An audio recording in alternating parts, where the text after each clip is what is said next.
اس کے بعد سورہ عنکبوت کا آغاز ہوتا ہے. عنکبوت کہتے ہیں مکڑی کو. اللہ سبحانہ و تعالی نے اس سورہ مبارکہ کے اندر صبر و استقامت کی تلقین ہے کہ جو فرمائی ہے. اپنے شان نزول کے اعتبار سے یہ سن 5 نبوی میں نازل ہوئی. گویا نبوت کے اظہار کے 5ویں سال اللہ نے اس سورہ مبارکہ کو نازل فرمایا. یہ سال اہل ایمان پر بڑا بھاری سال تھا. گویا ظلم اور ستم کی انتہا تھی کہ جو ہو چکی تھی.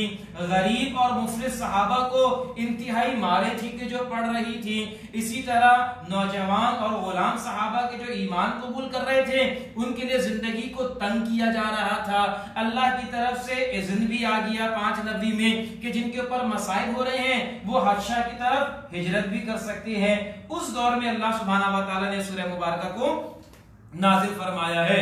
اس بات کو سمجھ لیجئے کہ اللہ سبحانہ و تعالی نے اہل ایمان کو نرمی اور سختی دونوں طرح سے صبر اور حق پر ڈٹے رہنے کی تلقین ہے کہ جو کی ہے.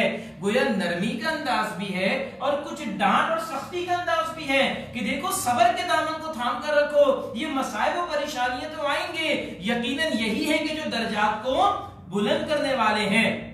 جیسے شاعر کہتا ہے نا کہ باد مخالف سے نہ گھبرا, یہ تو چلتی ہے تجھے اونچا اڑانے کے لیے. گویا مسائل تو آئیں گے, اس میں ڈٹ جاؤ. اللہ سبحانہ و تعالی بلندی ہے کہ جو عطا فرمائے گا. بسم اللہ الرحمن الرحیم. الف لام میم.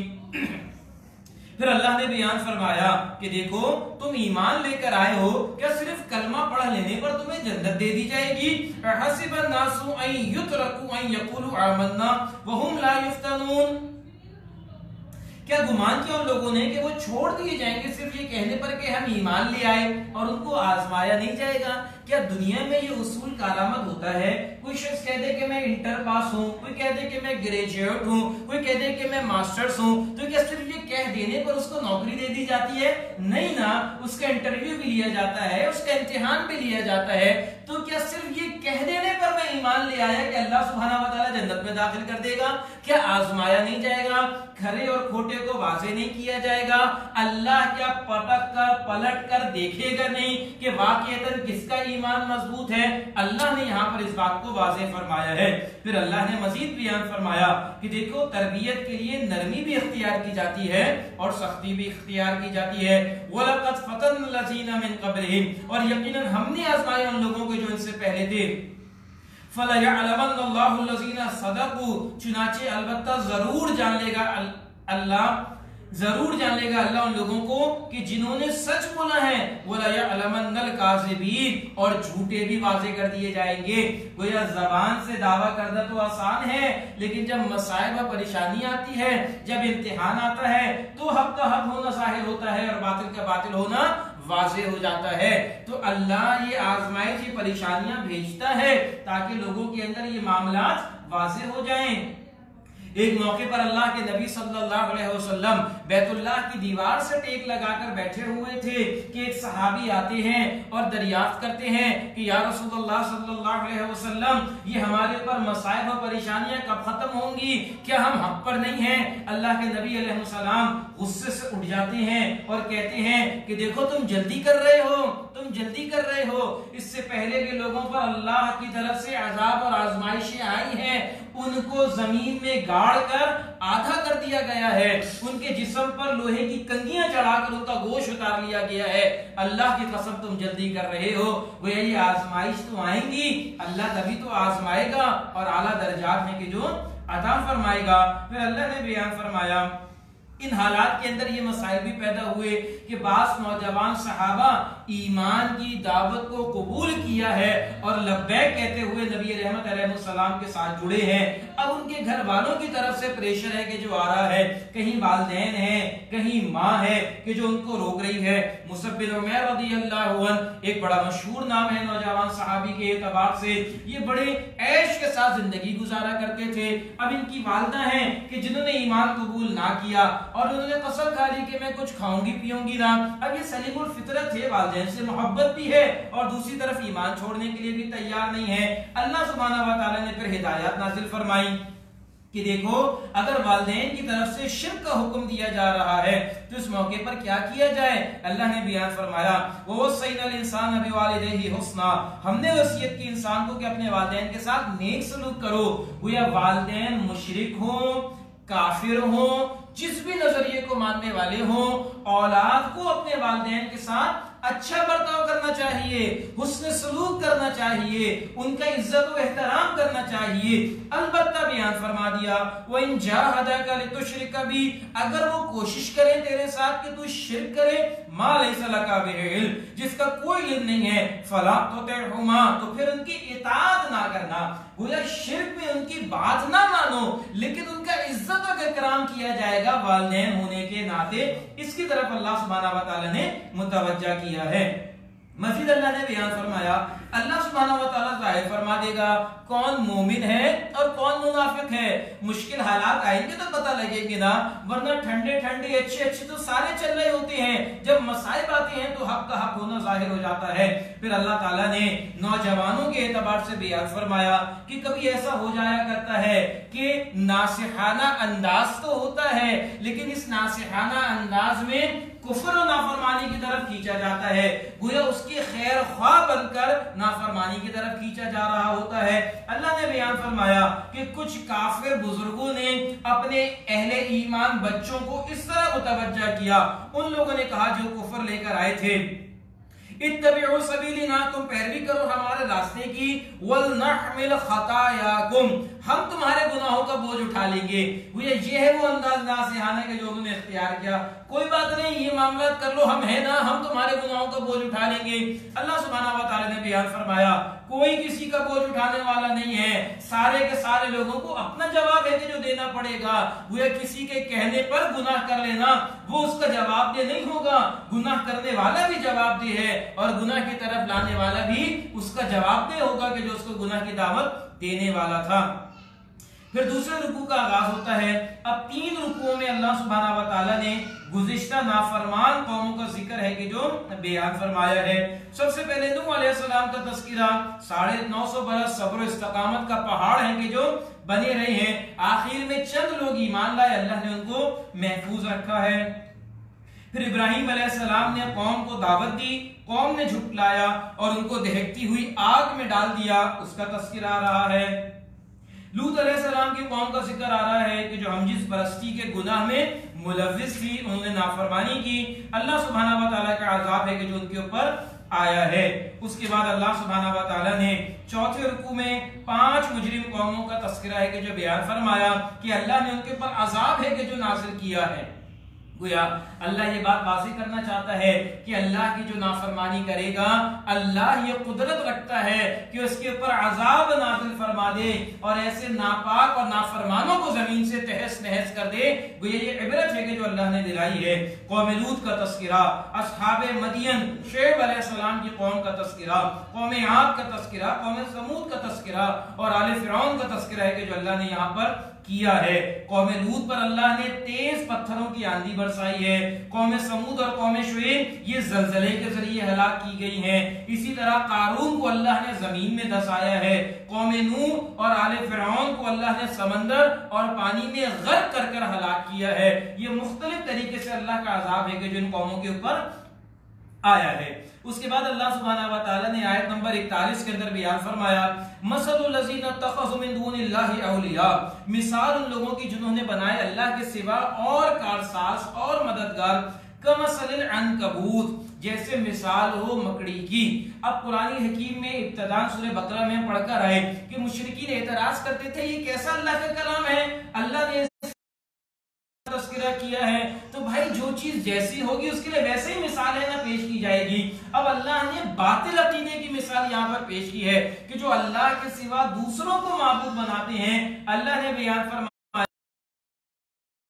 مکڑی کے جالے کی طرح ہے کہ کمزور ترین گھر جو دنیا کے اندر ہے وہ مکڑی کا جالا ہے، ذرا تیز ہوا چلے وہ اڑ جاتا ہے، گویا اس کی کوئی جڑ نہیں ہے، کوئی بنیاد نہیں ہے، کوئی اصل نہیں ہے، کوئی حقیقت نہیں ہے اور وہ برباد ہو جانے والی ہے۔ کمثل العنکبوت، جیسے مثال مکڑی کے جالے کی، اتخذت بیتا، اس نے بنایا ہوئے ایک گھر وَإِنَّ أَوْحَنَ الْبُيُوتِ لَبَيُوتُ الْعَنْكَبُوتِ اور بلا شبہ سب سے زیادہ کمزور گھروں کے اندر مکڑی کا گھر ہے. گویا ان کے اس باطل نظریات کی بنیاد بے بنیاد ہے, کوئی بنیاد نہیں ہے, اور وہ مکڑی کے گھر کی طرح انتہائی کمزور ہے.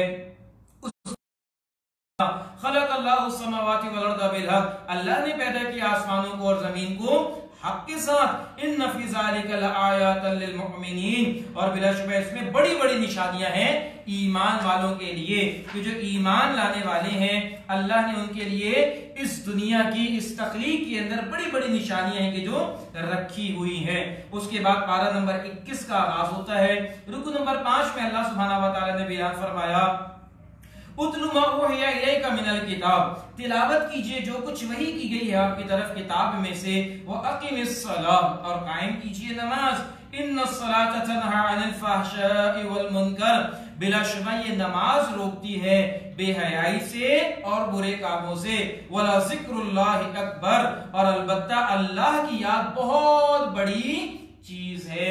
اب ذرا سوچئے قوم شعیب کے اعتبار سے, وہ کہتی تھی نا شعیب علیہ السلام کو, کیا تیری نماز ہمیں حکم دیتی ہے کہ ہم اپنے مالوں میں اپنی مرضی سے جو کام کرنا چاہے نہ کریں, یا ہم اپنے باپ دادا کے دین پر عمل نہ کریں؟ اللہ نے بیان فرمایا ہاں یہ نماز حکم دیتی ہے. یہ نماز بے حیائی سے, یہ نماز برائی سے روکنے کا ایک بہت بڑا ذریعہ ہے کہ جو اللہ نے عطا فرمایا ہے. گویا نماز کا صرف پڑھ لینا کافی نہیں ہے, بلکہ نماز کی حکمت, نماز کی غرض و غایت بھی اللہ سبحانہ و تعالی نے بیان فرمائی. ایک بندہ مومن کے لیے اپنے حقیقی ایمان کو جانچنے کے لیے اللہ نے دن میں 5 مرتبہ یہ نماز عطا کی ہے کہ جان لے کہ واقعتاً میرے دل میں ایمان حقیقی موجود ہے کہ نہیں ہے. اذان کی آواز آئی, اٹھتا ہے تو الحمدللہ ایمان ہے, نہیں اٹھتا تو اپنے ایمان کا جائزہ لینا پڑے گا کہ کہیں ایمان میں کمزوری تو نہیں آ گئی. سرکشی نے کر دیے دھندلے نقوش بندگی, آؤ سجدے میں گرے لوہے جبیں تازہ کریں. یہ مقصد تھا. دنیا کے جھمیلے میں پڑتا ہے انسان بھول جاتا ہے. یہ نسیان کا مادہ اللہ نے انسان کے اندر رکھا ہے, اور یہ نسیان کا مادہ بھولنے کو کہتے ہیں. یہ قیمت ہے. اگر انسان کے اندر یہ بھولنے کی بیماری نہ ہوتی تو انسان کے لیے زندگی گزارنا ناممکن ہو جاتا. کتنے ہی غم ہیں, کتنے ہی مسائل ہیں, کتنے ہی مصائب ہیں کہ جو اس کو آتے ہیں. یہ بھولنے کا جو اللہ نے مرہم دیا ہے, انسان بھول جاتا ہے تاکہ زندگی اس کے آگے چلنا شروع ہو جائے. اسی بھولنے میں انسان مقصد زندگی کو بھی بھول جاتا ہے. اللہ نے کیوں دنیا کے اندر بھیجا؟ تو دن میں 5 مرتبہ اللہ نے اس مقصد زندگی کے اعادے کے لیے, ریکال کے لیے, ریپیٹیشن کے لیے اللہ نے یہ نماز رکھی ہے کہ اس نماز کو قائم کرو. یہ نماز کا پڑھ لینا کافی نہیں ہے, بلکہ اس نماز کے اصل ثمرات کہاں پر نکلیں گے؟ جب تم مسجد سے باہر نکلو گے. اب تمہارا کاروبار ہے, گھر بار ہے, معاملات ہیں, لین دین ہے, سارے کے سارے معاملات ہیں, وہاں پر اس کے اثرات تمہارے ہونے چاہیے. اور اگر یہ نہیں ہو رہا تو علامہ اقبال نے کہا تھا, مسجد تو بنا دی شب بھر میں ایمان کی حرارت والوں نے, من اپنا پرانا پاپی تھا برسوں سے نمازی بن نہ سکا. آج مساجد تو بے تحاشا بن رہی ہے, لیکن جیسا نمازی ہونا چاہیے تھا کہ جو اللہ نے بیان فرمایا کہ جو بے حیائی سے روکتا ہے, جو فحاشی سے روکتا ہے, جو نافرمانی سے روکتا ہے, آج نمازی تو ہیں لیکن نماز کے جو اثرات ہونے چاہیے کہ اللہ ماشاءاللہ اس کے اندر کمی ہے کہ جو نظر آ رہی ہے. گویا رہ گئی رسم ازاں, روح بلالی نہ رہی, فلسفہ رہ گیا, تلقین غزالی نہ رہی. اللہ تعالی ہمیں ان عبادات کو پورے مقاصد کے ساتھ ادا کرنے کی توفیق عطا فرمائے. صرف عبادت بجا لے لانا کافی نہیں ہے, بلکہ ان کی حکمت اور ان کے مقاصد کو بھی ہمیں سامنے رکھنا چاہیے. اس کا تذکرہ اللہ نے یہاں پر بیان فرمایا ہے. پھر اہل کتاب کے لیے اللہ نے یہاں پر دعوت دی ہے کہ دیکھو ہمارا اور تمہارا معبود ایک ہی ہے, وَنَحْنُ لَهُ مُسْلِمُونَ, ہم اسی کے فرما بردار ہیں. تم بھی اللہ کو ماننے والے, ہم بھی اللہ کو ماننے والے, اسی کی فرما برداری اختیار کرو اور اللہ کو ایمان لاؤ جیسے اللہ پر ایمان لانے کا حق ہے. پھر عظمت قرآن اور صداقت رسول کا تذکرہ ہے کہ جو آیا ہے. اس کے بعد چھٹے رکوع کا آغاز ہوتا ہے. ہجرت کی حکمت ہجرت کا حکم آ رہا ہے اور اس کی فضیلت ہے کہ جو اللہ سبحانہ و تعالی نے بیان فرمائی ہے. اللہ بیان فرماتا ہے یا عبادی الذی آمنوا ان ارض واسعہ، اے میرے بندوں جو ایمان لائے ہو، بلا شبہ اللہ نے زمین پہ بڑی وسعت عطا فرمائی ہے. فَإِيَّايَ فَاعْبُدُونِ، تو بس اللہ ہی کی بندگی کرو. گویا یہاں پر اللہ سبحانہ و تعالی نے یہ بات واضح فرمائی ہے کہ دیکھو آگے ہجرت کے مراحل ہیں کہ جو آنے والے ہیں، مصائب و پریشانی کے اندر اگر ہجرت کرنا پڑ جائے تو اللہ نے زمین میں وسعت رکھی ہے. کسی ایک مقام پر جم کر بیٹھ جانا یہ ضروری نہیں ہے. ظلم ہو، زمین کو تنگ کر دیا جائے، اللہ کی عبادت نہ کر سکو تو ہجرت کر لو، اللہ نے تمہارے لیے آسانی رکھی ہے. کل نفس ذائقۃ الموت، ہر نفس کو موت کا مزہ چکھنا ہے. ثم الینا ترجعون، پھر اسی کی طرف تم لوٹائے جاؤ گے. اس زمین میں بھی تمہیں مستقل تھوڑی رہنا ہے، اس گھر بار کو، اس زمین کو چھوڑ کر اللہ کی طرف جانا ہے. یہ اشارہ ہے ہجرت حبشہ کی طرف کے جو اللہ نے بیان فرمایا. اس کے بعد اللہ سبحانہ و تعالی نے بیان فرمایا کہ دیکھو وہ لوگ کہ جنہوں نے صبر کیا، وَعَلَىٰ رَبِّهِمْ يَتَوَكَّلُونَ، اور اپنے رب پر توکل کرنے والے ہیں. وَكَأَيٍّ مِّن دَابَّةٍ لَّا تَحْمِلُ رِزْقَهَا، بڑی اہم بات یہاں پر اللہ نے بیان فرمائی ہے. کتنے ہی زمین پر چلنے والے جانور ہیں کہ جو اپنا رزق اٹھائے نہیں پڑتے. اللہ یرزقها وَإِيَّاكُمْ، اللہ ان کو بھی رزق دیتا ہے اور تمہیں بھی رزق دے گا. کبھی آپ نے دیکھا کہ کسی جانور کے گھر کے اندر فریج رکھا ہو، کبھی کوئی اس نے اسٹور بنایا ہوا ہو، کبھی کوئی اس نے گودام بنایا ہوا ہو؟ نہیں نا، اللہ رزق دیتا ہے. ابو عمر خطاب رضی اللہ عنہ بیان کیا کرتے تھے، ترمذی کی روایت ہے کہ دیکھو تم پرندوں کی طرح اللہ پر توکل کرنے والے بن جاؤ، جو صبح خالی پیٹ نکلتی ہیں اور واپس پیٹ بھر کر آتے ہیں. اللہ سبحانہ و تعالیٰ تمہیں ان پرندوں کی طرح رزق عطا فرما دے گا. یقین کیا ہے؟ اللہ پر توکل رکھو، اللہ پر یقین رکھو، اللہ تمہارے لیے آسانی فرما دے گا. اس کی طرف اشارہ فرمایا ہے. اور یہ آیات آج ہماری قوم کو بار بار سنانا چاہیے. ذرا مصیبت آئی، ذرا مسائل آئے، ذرا لاک ڈاؤن کی بات ہوئی تو آپ نے دیکھا بازاروں کا کیا حال ہوا. پورا گھر ہے کہ جو اگلے 6 مہینے کے راشن جمع کر لیے، اور وہ غریب آدمی کہ جو ایک دن کا رزق ہے کہ جو خریدنے جاتا تھا اس کو کوئی شے مہیا نہ تھی. گویا یہ ہے وہ معاملات جو اللہ نے بیان فرمایا کہ گویا ایک طرف تو یہ ہے کہ اللہ پر توکل نہیں ہے اور 6 مہینے کا رزق رکھا ہوا ہے، اگلے پل کی خبر نہیں ہے کہ میں زندہ رہوں گا کہ نہیں رہوں گا، سامان 100 برس کا پل کی خبر نہیں. یہ وہ کیفیات ہے کہ جو انسان نے اختیار کر رکھا ہے. اس کے بعد اس سورہ مبارکہ کا آخری رکوع ہے، اس کے اندر اللہ سبحانہ و تعالی نے بیان فرمایا وَمَا هَٰذِهِ الْحَيَاةُ الدُّنْيَا إِلَّا لَهْوٌ وَلَعِبٌ، اور نہیں ہے یہ دنیا کی زندگی مگر کھیل اور تماشا. گویا اللہ نے یہ دنیا کی زندگی جو بنائی ہے یہ محض آزمائش کے لیے ہے. وَإِنَّ الدَّارَ الْآخِرَةَ لَهِيَ الْحَيَوَانُ، اور بلا شبہ آخرت کا گھر ہے اصل زندگی. لَوْ كَانُوا يَعْلَمُونَ، کاش کہ وہ جاننے والے ہوتے. دنیا میں تو کھیل تماشا ہے کہ جو چل رہا ہے، دنیا میں تو نافرمانوں کو بس اوقات اللہ ہے. ایک مقام پر اللہ نے بیان فرمایا کہ اللہ سبحانہ و تعالیٰ اگر تمہارے ایمان کا ڈر نہ ہوتا تو ان کے زینے سونے کے بنا دیتا، ان کی چھتیں سونے اور چاندی کی بنا دیتا. گویا یہ دنیا ہے کہ جو اللہ دے دیتا ہے، لیکن آخرت میں پھر ان کے لیے کچھ نہیں ہے. اللہ کے نبی علیہ السلام نے بیان فرمایا، بخاری کی روایت ہے، صحابہ کی تربیت کر رہے تھے، دنیا کی حقیقت بیان فرمائی. ایک جگہ سے گزرے ہیں، بکری کا مرا ہوا مردار بچہ کچرے میں پڑا ہوا تھا. آپ نے پوچھا کہ تم میں سے کون ہے کہ جو اس کو 1 درہم میں خریدے گا؟ صحابہ نے کہا یا رسول اللہ صلی اللہ علیہ وسلم، یہ بکری کا مرا ہوا مردار بچہ، کان کٹا ہوا، پیٹ پھولا ہوا، ہم اس کو کیوں خریدیں گے؟ اللہ کے نبی علیہ السلام نے فرمایا تمہاری نگاہ میں یہ بکری کا مرا ہوا بچہ جتنا کمتر، جتنا حقیر اور جتنا ذلیل ہے، اللہ کی نگاہ میں دنیا کی زندگی اس سے زیادہ کمتر، اس سے زیادہ حقیر اور اس سے زیادہ ذلیل. یہ ہے اصل میں معاملہ کہ جو اللہ سبحانہ و تعالی نے بیان فرمایا. تو بیان فرمایا یہ دنیا کی زندگی نہیں ہے مگر کھیل اور تماشا ہے، اصل زندگی تو وہ آخرت کی زندگی ہے. لیکن ہاں یہ اہم ترین حصہ ہے، یہ اس آخرت کی کھیتی ہے، یہاں جو بوگے وہ وہاں کاٹنا پڑے گا. یہ ہے اہم ترین مقام کے جو بیان فرمایا ہے. الکیس من دان نفسہ وعمل لما بعد الموت، عقل مند اور دانا شخص وہ ہے کہ جو آج اپنے نفس کو قابو میں رکھے اور آج عمل کرے کل آنے والی زندگی کے لیے. اس کی طرف اللہ یہاں پر متوجہ کر رہا ہے. پھر بیان فرمایا کہ دیکھو ہدایت جہاد کرنے والوں کو ملتی ہے. والذین جاہدوا فینا لنہدینہم سبلنا، وہ لوگ کہ جنہوں نے جہاد کیا ہماری راہ میں، ہم ضرور ان کو ہدایت دیں گے اپنے راستے کی. یہاں پر مختصراً جہاد کو بھی سمجھ لیجئے. جب لفظ جہاد آتا ہے تو ذہن میں آتا ہے کہ بس تلواریں ہیں، میدان ہے، جنگ ہے، لڑائی ہے، تو یقیناً وہ بھی ہے، لیکن وہ جہاد کا اعلیٰ ترین مرحلہ ہے کہ جس کو قرآن نے قتال فی سبیل اللہ قرار دیا ہے. یا ایھا الذین آمنوا کتب علیکم القتال، اے وہ لوگوں کے جو ایمان لائے ہو تم پر قتال کرنا فرض کر دیا گیا ہے. اللہ نے اس کو قتال سے مخاطب کیا ہے. یہ جہاد کیا ہے جس کا آغاز نبی رحمت علیہ السلام نے بیان فرمایا کہ تمہارے نفس سے ہوتا ہے. اس نفس کے خلاف کھڑے ہو جانا، اس کے خلاف اپنے آپ کو کمر بستہ کر لینا. اللہ کی نافرمانی کی طرف تمہیں یہ لے کے جاتا ہے، تم اس کو اللہ کی فرمانبرداری کی طرف لے کر آ جاؤ. پھر یہ شیطان ہے کہ جو تمہیں کھینچتا ہے اللہ کے احکامات سے دور، اس سے مقابلہ کرتے ہوئے اللہ کے احکامات کی طرف آنا، یہ بھی جہاد ہے.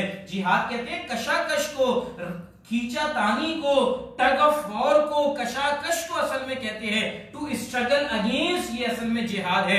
گویا کسی مخالف قوت کے خلاف قوت کا لگانا، اس کو اصل میں جہاد قرار دیا گیا ہے، جس کا آغاز نفس سے ہوتا ہے، شیطان کے خلاف ہے، باطل معاشرے کے خلاف ہے، اور یقیناً اس کی انتہا وہ اللہ کے دین کے لیے، اس کے غلبے کے لیے میدان قتال کے اندر جان تک قربان کر دینا. یہ وہ اعلیٰ ترین مراحل ہیں. تو اللہ سبحانہ و تعالی نے بیان فرمایا والذین جاہدوا فینا لنہدینہم سبلنا، وہ لوگ کہ جو اللہ کی راہ میں کوشش کرتے ہیں، مسلسل کشمکش میں لگے رہتے ہیں، مسلسل اپنے نفس کو بچانے کی کوشش کرتے ہیں، یقیناً ہم ان کو ضرور اپنے راستے کی ہدایت ہے کہ جو عطا فرمائیں گے.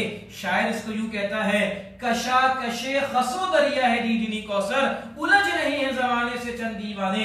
گویا کشاکش ہے کہ جو داری ہے، دریا بہہ رہا ہے، درمیان میں کچھ پودے اگے ہوئے ہیں، دریا اس کو بہانا چاہتا ہے لیکن وہ اپنے آپ کو روکنے کی کوشش کر رہا ہے. اس کو بیان فرمایا کہ ان دونوں کے درمیان ایک کشاکش جاری ہے، الجھ رہے ہیں زمانے سے چند دیوانے. وہ یہ ہے کہ جو اللہ کی راہ کی طرف محنت کرنے والے ہیں. وَإِنَّ اللَّهَ لَمَعَ الْمُحْسِنِينَ، اور بلا شبہ اللہ نیکی کرنے والوں کے ساتھ ہے، احسان کرنے والوں کے ساتھ ہے. اللہ ان محسنین میں ہمیں بھی شامل فرمائے، اور اللہ سبحانہ و تعالی ہمیں بھی نیک اعمال کرنے کی توفیق عطا فرمائے. یہاں پر سورہ عنکبوت مکمل ہوتی ہے. اللہ تعالیٰ سے دعا ہے کہ جو بھی معاملات ہمارے سامنے آئے ہیں اس کے مطابق ہمیں زندگی گزارنے والا بنائے. اقول قولی ھذا واستغفر اللہ لی ولکم وللسائر المسلمین والمسلمات.